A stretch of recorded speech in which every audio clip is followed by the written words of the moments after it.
Naaalala mo pa ba yung unang ngiti na nailapat mo sa aking labi nung sa aking magtapat ka? Natatandaan mo pa ba ang panginginig ng tuhod mo nung unang beses sa mga magulang ko ikay nagpakilala? Sumagi pa kaya sa iyong isip ang unang punas ng luha dahil sa ilang buwan ng panliligaw mo? Ako ay sayo at ikay akin na? Magunita mo pa kaya ang unang pamumuo ng pawis dahil akala mo sa kasal natin ay hindi ako magpapakita? Marahil ay hindi na.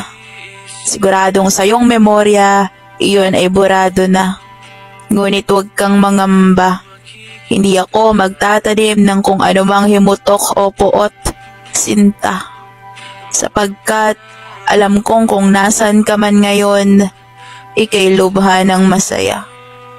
Dahil mag-iisang taon na, kinakausap ko pa rin ang iyong lapida.